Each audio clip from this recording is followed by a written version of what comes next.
c'est très très maîtrisé, c'est pour ça que je dis que c'est pour moi un texte encore plus fort, enfin et plus abouti que ces autres romans. En même temps, par moments, c'est extrêmement dilaté. Le récit de la première soirée chez Gatsby, depuis l'arrivée du narrateur jusqu'aux petites heures du matin où les gens repartent bourrés dans des voitures et se prennent tombent dans le fossé, etc. C'est vraiment en temps réel. Enfin, en temps réel, autant qu'on puisse mesurer le temps quand on est ivre-mort. À un moment, il dit je regarde ma montre, il est minuit, je regarde ma montre, il est 2 heures du matin. Enfin, genre d'expérience que nous connaissons tous. Et qui m'a vachement aidé pour traduire. Ça, je devrais peut-être pas le dire trop publiquement, mais je pense que pour traduire, pour l'écrire d'abord, mais pour traduire Gatsby, il faut très bien savoir ce que c'est que la fête, le fait d'être bourré, et que voilà, c'est tellement bien décrit ça, que c'est beaucoup plus facile à traduire quand on reconnaît absolument voilà, la fin de la première soirée avec les femmes qui veulent rester et les maris qui veulent partir et qui commencent à sympathiser les deux femmes entre elles en disant j'en ai marre, dès qu'on s'amuse il veut rester et on est toujours les premiers à partir et ça, enfin, ça et puis le degré d'ébriété de tous les invités et qui dans le dialogue on peut savoir à la moindre phrase qu'ils prononcent combien de litres d'alcool ils ont bu, ça aide d'avoir un tout petit peu pratiqué ça aussi.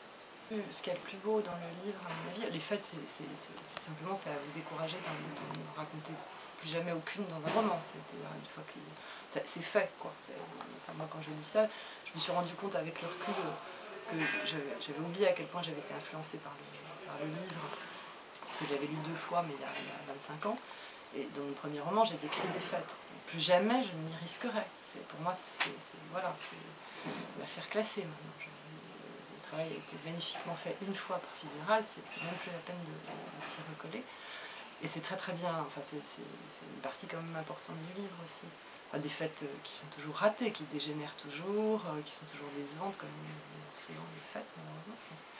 Mais ce qui est le plus beau, c'est tous les passages, c'est pour ça que les adaptations au cinéma, ça me paraît un peu casse-gueule, enfin celles qui existent et celles qui sont en chantier. Ce qui est le plus beau, c'est ce qui concerne le passé, c'est la manière dont Gatsby l'évoque. Quand il évoque son amour passé avec Daisy. Il y a 2-3 endroits dans le livre, leur premier baiser, comment il a eu l'impression que s'il l'embrassait, il renoncerait à tout et qu'il renoncerait à l'immortalité presque. Enfin, c'est un passage complètement délirant. Au moment de l'embrasser, il a l'impression qu'il pourrait monter au ciel. Et qui y renonce en touchant cette mortelle, parce qu'il ne sera plus un dieu. Et il y a un autre moment à la toute fin, quand il se confie vraiment au narrateur, où il raconte la période de leur amour et aussi la période où Daisy l'a abandonné, voilà, qui sont d'ailleurs écrites dans une langue très très différente du reste, vraiment ça touche vraiment à la poésie, c'est assez... Il n'y a pas beaucoup de logique dans ces descriptions-là, c'est vraiment, ça procède uniquement par association d'images et de sensations, c'est très beau. Et pour moi, c'est ça qui ressort, et évidemment le fait que tout ça soit sanctionné, enfin que la critique sociale vienne voilà, détruire absolument tout ce romantisme. Quand vous dites c'est un imposteur, c'est un héros romantique, il croit qu'on peut encore s'inventer comme ça, il est complètement décalé, le pauvre Gatsby, moi j'en parlais, vous avez lu Gatsby, depuis 25 ans, je coupais toujours là. Et c'est quasiment la première question que je me suis posée quand j'ai entrepris, enfin quand je me suis autorisée à envisager de le retraduire, c'est la question du titre, parce que Gatsby le Magnifique, c'est pas The Great Gatsby, je vais le prononcer très franchouillard. The Great Gatsby, c'est pas Gatsby le Magnifique, qui est un très beau titre, mais qui n'est pas fidèle du tout. Et d'ailleurs, j'ai regardé dans les autres langues, c'est traduit par, en italien, en allemand, en espagnol, le Grand Gatsby.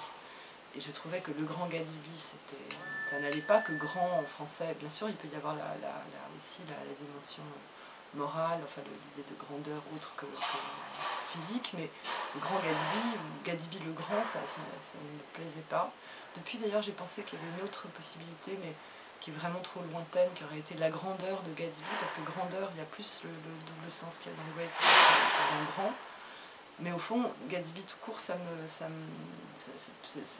plus fidèle à ma manière d'en parler. Et comme il se trouve, ça je l'ai découvert, ça tombait bien, Fitzgerald préférait Gatsby tout court et ne l'avait pas retenu parce qu'il avait peur que ça ait l'air trop proche de Babbitt, qui était un roman de Sinclair Lewis qui était sorti 2 ans avant, qui avait eu beaucoup de succès, et que donc lui-même n'était pas du tout ravi de son titre, et qu'il aurait préféré, entre autres, mais il avait d'autres idées complètement délirantes qu'il a écartées, genre Trimalchion à West Egg, où son éditeur a dû lui dire faut arrêter la boire, c'est pas possible. Enfin, donc il y avait d'autres des hypothèses de titres auxquels il avait pensé, mais bon, là ça validait la liberté que je prenais de sabrer l'enlever le magnifique.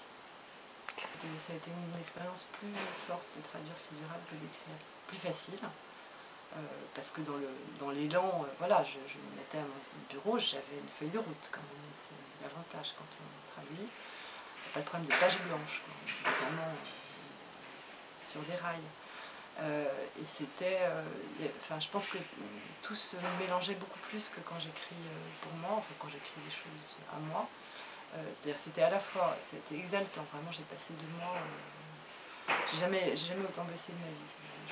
J'ai passé 12 heures par jour, le week-end compris, et le reste du temps, je ne pensais qu'à ça.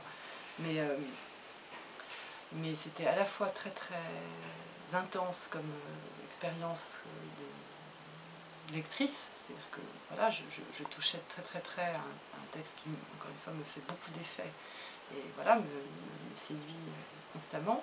Ça me plaisait aussi beaucoup de manière plus froide, objective et universitaire, parce que j'avais un regard aussi un peu critique sur le texte, et que je voyais à quel point c'était bien foutu, et ça c'est très agréable aussi.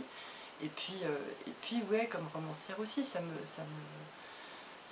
j'ai eu l'impression de faire une expérience qui était aussi une expérience un peu créative, enfin un peu littéraire. Donc c'était humainement, intellectuellement et artistiquement, il y avait tout.